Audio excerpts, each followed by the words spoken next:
Salut à toutes et tous, bienvenue sur Web Girondin Télé. On se retrouve pour les tops et les flops de cet acte 2, Bordeaux-Le Havre en Coupe de la Ligue. Quart de finale, les Girondins sont qualifiés pour les demi-finales avec cette victoire 1-0, but de Samuel Kalou à la 70e minute, petit exploit personnel. Beaucoup de choses à dire, beaucoup d'enseignements après cette rencontre. On va commencer tout de suite avec la composition d'équipe de Ricardo. 6 nouveaux joueurs par rapport à dimanche. 6 nouveaux joueurs, donc il a changé plus de la moitié de l'équipe. Donc Gaëtan Poussin dans les buts, c'est lui qui garde les buts en Coupe de la Ligue. On a Youssouf Sabaly, Koundé, Jovanovic et Maxime Pounjé qui fait son retour latéral gauche, donc Sabaly latéral droit. Au milieu du terrain, il a tout changé avec Bajic qui sort du 11, Thomas Bazic qui n'est pas dans le 11 à ma grande surprise, et les présences d'Otavio, de Le Ragueur et devant de Valentin Vada qui a été titularisé, et on a les 3 pointes de devant. Camano n'est pas dans le groupe, je le rappelle, avec Caralmo à gauche, Cornelius au centre et Kalou à droite. Voilà, donc 6 nouveaux joueurs. Moi, grosse déception de ne pas voir Bazic, le meilleur homme sur le terrain dimanche. Il ne le fait pas jouer, ça m'interroge. 6 nouveaux joueurs, attention à la cohésion d'équipe, les automatismes et l'envie. Mais bon, ça, l'envie, tu peux changer les joueurs, tu peux toujours la retrouver. Et moi, ce qui m'a pas du tout plu, donc je commence tout de suite dans l'analyse globale et après on rentre dans le joueur par joueur sur les tops et les flops. Ce qui m'a pas du tout plu, c'est cette attitude indigne de tous les joueurs de l'équipe, quasiment tous dans première période. C'est inacceptable. Moi, je trouve ça inacceptable en tant que spectateur. Et alors, quand tu es amoureux du club, de voir comment, mais ils s'en foutent, les mecs, c'est limite s'ils ont joué en marchant. Aucune qualité technique, aucune envie, aucune détermination. On se dirigeait tout droit vers le même match que dimanche. J'étais consterné. C'est vraiment un mot que je retiens, c'est la consternation après la prestation de cette première période face au Havre. Il n'y avait rien, il n'y a même pas le minimum que tu dois avoir dans le football, c'est-à-dire courir, faire les efforts et être déterminé pour gagner un match, quoi. Quand tu es professionnel, c'est le minimum que tu puisses faire sur le terrain. Après, tu peux être bon, tu peux être moins bon, mais courir, faire les efforts, être déterminé pour gagner et défendre ton maillot, tes couleurs, en tant que professionnel, joueur qui perçoit un salaire pour une performance, tu ne peux pas sortir cette prestation. C'est inacceptable. Deuxième période, heureusement, les joueurs ont réagi et ils ont fait le strict minimum. Moi, je saute pas au plafond après cette qualification en demi-finale. Au contraire, je suis très inquiet de l'attitude collective. Il y a des joueurs, ils s'en tapent. Donc on va le regarder avec le joueur par joueur. Mais ce qui peut être rassurant pour aller au bout de l'analyse globale, c'est qu'on a enfin un management qui a dû taper du poing sur la table. Donc ils peuvent le faire. Ça montre qu'ils peuvent le faire, ce qu'ils ont fait à la mi-temps.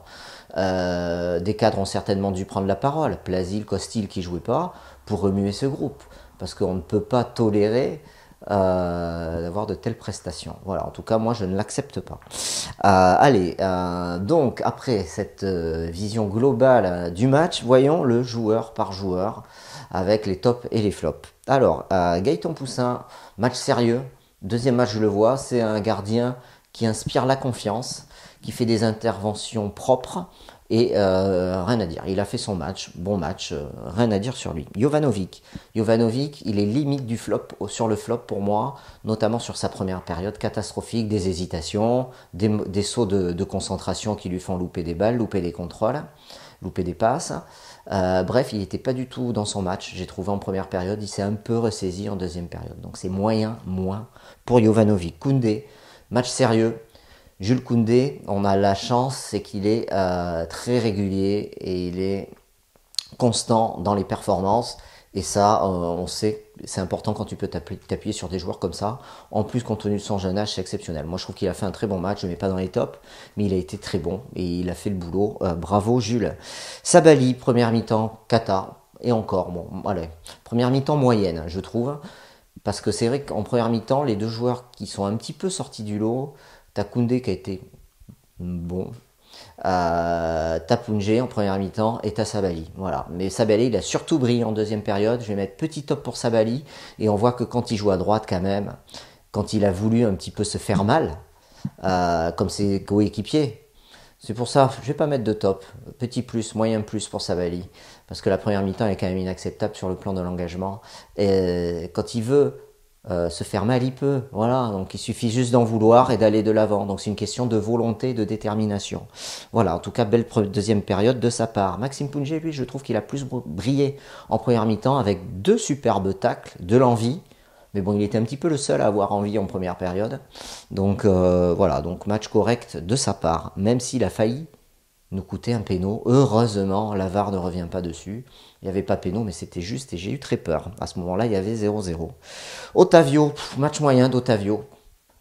On jouait une Ligue 2 quand même. Hein. Faut pas oublier qu'on jouait un club de Ligue 2 de milieu de tableau. Voilà, Le Havre, c'est un club de milieu de tableau de Ligue 2.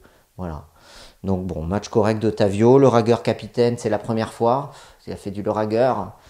J'affectionne pas particulièrement son style de jeu. Après, je trouve qu'il a fait un match très moyen. Valentin Vada, c'est une grosse déception. C'était un petit peu Valentin Vada, la surprise.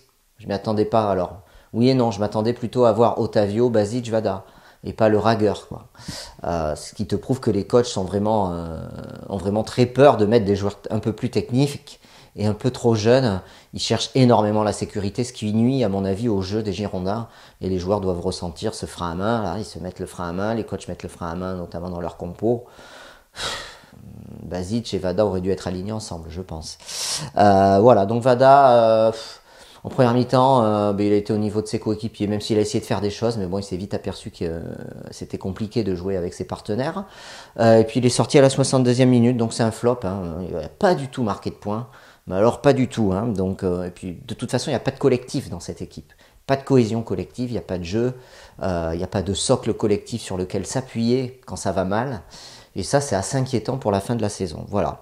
Remplacé par Briand à la 62e, Briand qui a fait du brillant. Il sert bien en première intention. Kalou, c'est lui qui le décale lorsque Kalou va marquer ce but. Voilà, passeur, hein, mine de rien, il met une passe de plus hein, dans ses stats, Jimmy Briand. Kalou, Samuel Kalou. Alors, j'avais marqué sur ma feuille, qui est là, je prends quelques notes pendant le match, j'avais marqué nul, touriste, sauf sur le but. Mais écoutez, c'est tout à fait ce que je pense. Même si il a fait 2-3 débordements intéressants. Mais je trouve qu'il était plutôt en mode touriste, un peu comme ses coéquipiers en première période. Et puis en deuxième, comme ils ont dû avoir un coup de boost, peut-être une petite gueulante, ou une grosse gueulante, je sais pas, à la mi-temps, il s'est un petit peu bougé les fesses. Et il fait une belle action. Il a fait 2-3 débordements intéressants et des centres. Match moyen au final. Bon, il nous donne la victoire. On va pas cracher dessus. Je ne crache pas dessus, mais bon, je trouve que c'est quand même insuffisant. Tu peux pas jouer une mi-temps par match, quoi. C'est pas possible. Le match aller, j'allais dire. Non, le match de Coupe de France face au Havre, il y a une mi-temps, on n'a pas joué du tout, on a perdu. Voilà, donc bon, un éclair de génie, un très beau but. Voilà. Caramo. Alors, Caramo, c'est un joueur qui a beaucoup de talent, mais je trouve qu'il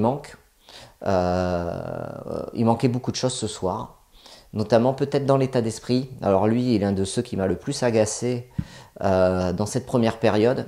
Il se regarde jouer un peu, hein. Je pense qu'il aime se voir jouer, il aime le beau jeu, il aime le beau geste, il s'aime bien. Et je trouve que ça nuit un peu. Il a l'occasion de marquer 1, 2 buts. Il est bien servi dans les 6 mètres, à chaque fois il se rate. Remplacé par Depréville. Donc j'ai mis un petit flop pour Yann Caramo. Ouais, même pas un petit flop, un flop. Pour Yann Caramo, remplacé Depréville à 89e, qui a une occasion, mais qui ne la convertit pas. Andreas Cornelius. Alors lui, j'ai l'impression qu'il fait semblant. Cornelius, il va sur les actions et transparent, c'est un flop. Je trouve qu'il a rien apporté au jeu des Girondins ce soir. Remplacé par Basic à la 80e minute, ce qui a permis de faire montrer Briand d'un cran. Voilà. En plus, Cornelius, il avait un 9,5, c'était Vada qui était juste derrière lui. Alors 9,5 ou un milieu de terrain offensif, un meneur de jeu, même si c'est pas vraiment un meneur de jeu.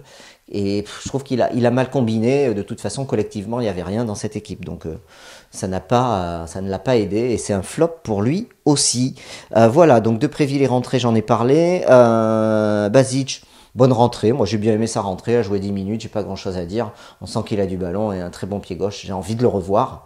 Espérons que Ricardo aussi. Voilà. On est en demi-finale de la Coupe de la Ligue. C'est bien. mais c'est mieux si on va en finale. Tirage au sort jeudi soir. Voilà, donc très agacé par ce match.